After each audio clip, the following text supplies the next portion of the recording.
Hey guys, how are you today? I hope you all are well. And if you're still dealing with stuff from the quarantine and social distancing, I hope you guys are still all staying safe. So today I am drinking tea and I have puka, and this is their vanilla chai.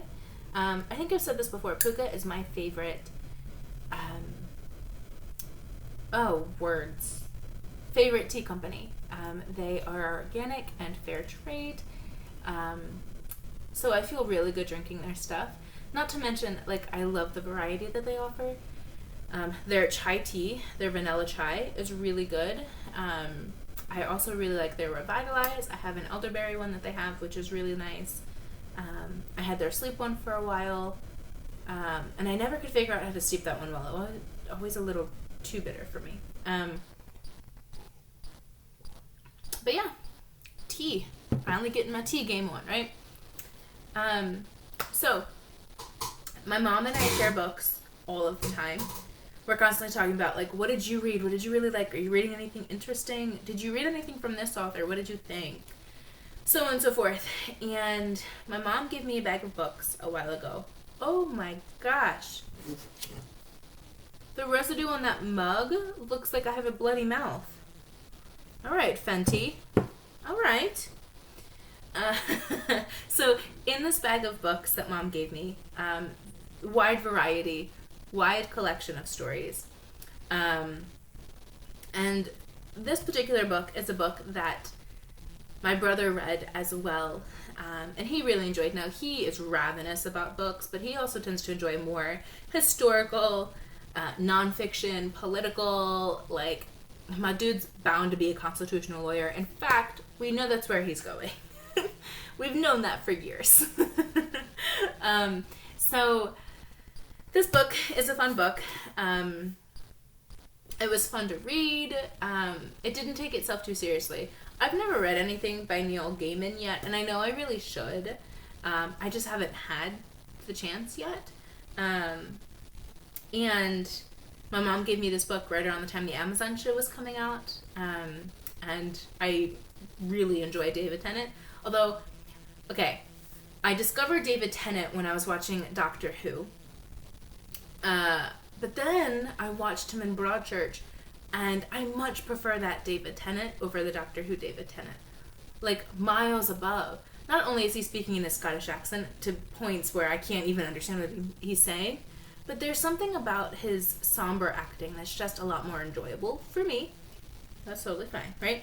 And so when I saw that David Tennant was going to be in the show, I'm like, all right, well, now I need to read the book because book purist. And so then I read Good Omens. This is a fun book. This is a book about the end of the world. What's interesting for me as a Christian is this book is steeped in a lot of religious theology. So there's a lot of stuff in it that's stuff I've known for years. And there's a lot of stuff in here that's just really fun fictional stuff. And I like that it doesn't take the end of the world seriously. And it presents the idea that the end of the world can be changed. That we can ask the question of, well, why does there need to be an end of the world? Which is a pretty logical question. It's a pretty reasonable question. As a Christian, I don't know how to answer that question for you, apart from the religious answer. Not everybody wants a religious answer. And this book argues with the religious answer and why does the big man and the other big man need to fight each other? Why is this the thing? Good versus evil. So I like that part of it. Let me read the back of the book. Written by Terry Pratchett and Neil Gaiman. I don't know who Terry Pratchett is. Oh, he's a Sir. Sir Terry Pratchett lived in England and he died in 2015. And then Neil Gaiman. Pictures of them on the back of the book. So that's Terry Pratchett. So here we go. The world will end on Saturday. Next Saturday. Just before dinner, according to the nice and accurate prophecies of Agnes Nutter. Which? The world's only completely accurate book of prophecies written in 1655. The armies of good and evil are amassing and everything appears to be going according to divine plan. Except that a somewhat fussy angel and a fast-living demon are not actually looking forward to the coming rapture, and someone seems to have misplaced the Antichrist. Put New York Times bestselling authors Terry Pratchett and Neil Gaiman together, and all hell breaks loose.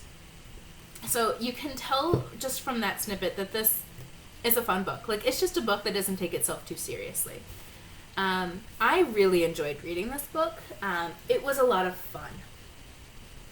And because this book suggests that the end of the world takes place in England. And there's a period of time in the book where... So, there's a lot of complicated hell and heaven politics in this book. And so the beginning kind of starts with... What's his name? Crowley is the demon, arriving to a hospital to switch babies. The Antichrist baby with the regular baby. And all goes fine until all of a sudden the babies get swapped, and the person that they thought had the Antichrist doesn't have the Antichrist, and all of a sudden they're like, oh my gosh, where's this baby? It takes them 11 years to come to that conclusion, because Crowley and Aziraphale is the angel, and I never pronounced that right, so that's how I decided I'm pronouncing it, Aziraphale. Kind of come to the conclusion that the Antichrist, it lives dependent on the most influence that he has in his life. And so they start fixating on this boy that they think is the Antichrist, and doing all the things that they can to kind of trigger the Antichrist behaviors in him. Nothing's working. Then on his 11th birthday is, I think, when it's supposed to happen, and he gets his hound dog, his dog from hell. And noon comes, which is when the dog is supposed to come, and there's no dog. And so suddenly, Crowley and Aziraphale are like, oh my gosh, oh my gosh, oh my gosh, we have the wrong kid. Where's this kid? And so in going back to the hospital, it's now been changed into something totally different. They find the records, and they try to get to the other kid. The kid already has his dog. There's been no influence, so he's just a regular old boy. And it's the conversation. Crowley and Aziraphale are angels, and is an angel and a demon who have been friends from like the very beginning of time. Aziraphale is claimed to have been one of the angels that stood blocking the Garden of Eden. So like a long, long time. So their friendship is really interesting. Crowley is this fast-paced, likes nice cars, black suit, flames, kind of demon. And Aziraphale owns a bookstore, nice proper Englishman, likes his tea, probably a little gay. And I say that because it's alluded to in the book, and possibly in the TV show as well. So they have a really nice contradiction. Remember, Aziraphale is the angel. Crowley is the demon. Then we throw in Agnes Nutter. So who is she? We kind of find throughout the book that there's somebody else who's very interested in the end of the world, and that turns out to be Anathema. Anathema is Agnes Nutter's like great descendant. And they have this book, The Nice and Accurate Prophecies of Agnes Nutter, Witch. And Anathema is like tracking where this boy is so that she can be ready for the rapture or for the end of the world. And in so doing so, she stumbles into witch hunter people. And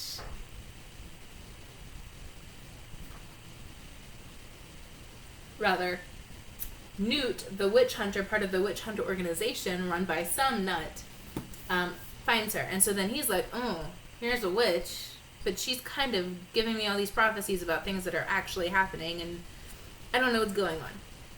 So there's lots of characters in this story. Then we see the four riders of the apocalypse: pollution, war, famine, and death.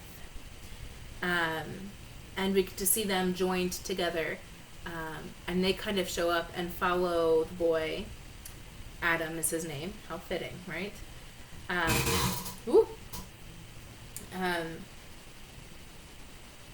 And so we kind of see everything unfurl. We see just lots of really interesting things happen. This book is really fun because it takes on kind of the end of the world, which is in and of itself kind of a heavy thing to take on. Um,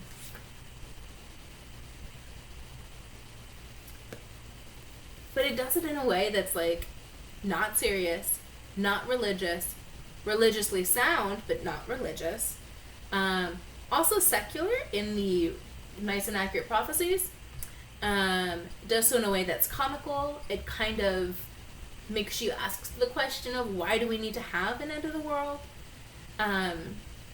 The dialogue between all of the characters is really interesting. Sometimes Adam, as he's talking, and you can hear in his conversations with the people that he's having conversations with, so he has like 3 other friends and they're called the them. It's just the nature of their friend group in this little tiny town. And sometimes his conversations are difficult to understand. They start talking about conspiracy theories, but the conspiracy theories in this book are like things that are actually true. And so then I just get really confused. I'm like, okay, I have no idea where you're going. I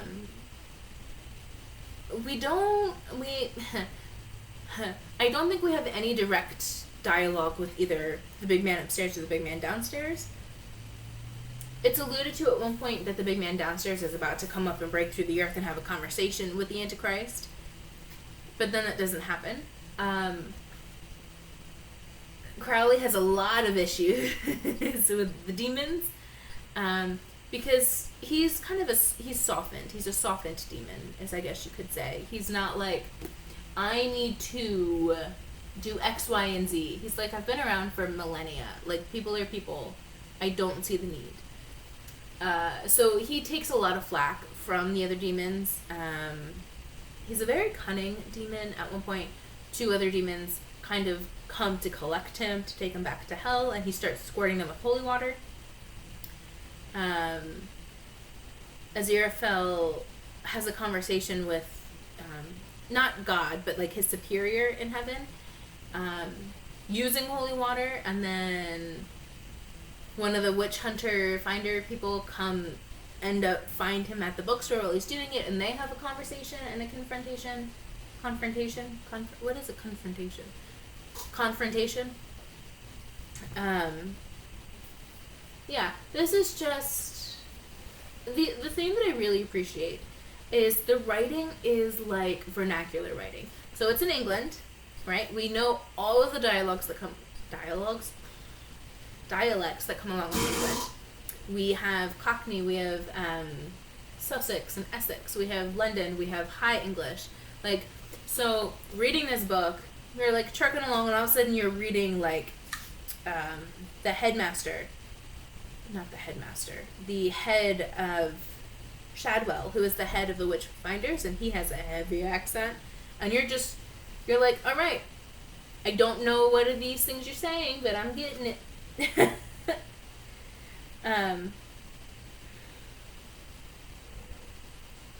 But I also have to say that in this book, war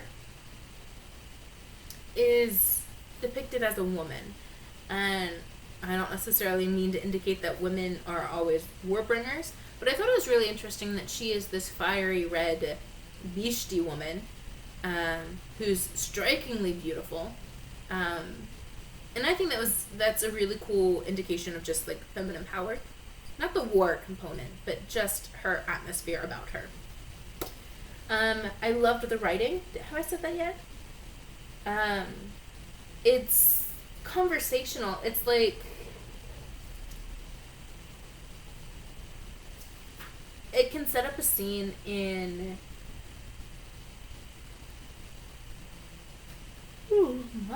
there's a scene here where in order to set up what Crowley is about to do, they start talking about how many angels can dance on the head of a pin. So the writing kind of goes about doing things in a really interesting, humorous way.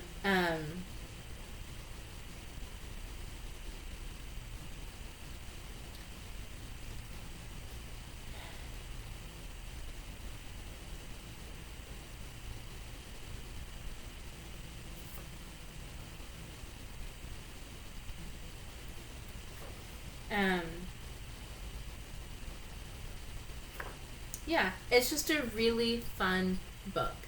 if you like stories about the end of the world or about the apocalypse or dystopian stories, if you like stories that are just kind of ridiculous, if you like humorous stories, I 100% recommend.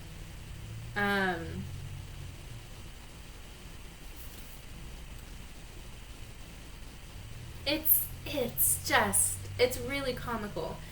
I think I've said this 15 times already. Take a shot every time I say it. It doesn't take itself seriously. So the writing is just, I mean, writing about people's lives. Okay, there are people there, yes, but then it's just kind of the way that they kind of mention death or whatever is, how do I want to say this? There's a scene in particular where when Crowley goes back to the hospital to collect the records about the babies, it's been turned into some kind of organization, and they're doing training exercises in the yard with paintballs, and I forget why, but he changes them to real guns. Nobody dies, but there's this sense of just laissez-faire, almost. That's probably not the right word I want to use. Of just, nobody will get hurt, kind of a thing. It's humorous. There's a really interesting take on the human mind in this book.